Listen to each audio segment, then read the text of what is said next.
Hello Ribbon, how to insert column in Excel. So let's start step by step. So first way, click on the column letter to select the entire column.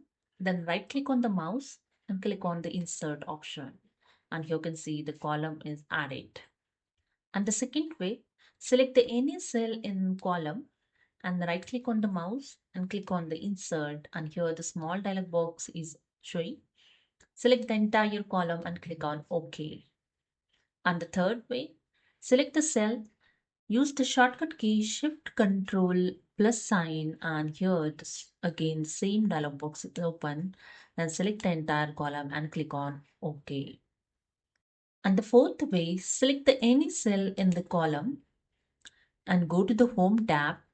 In Cells group, click on the Insert option and click on the Insert Sheet Columns. And that's it. The column is added in the left hand side. If you want to insert multiple columns, select the same number of columns. So here I'm going to insert 4 columns. So here select the 4 column and right click on the mouse and click on the insert. That's it.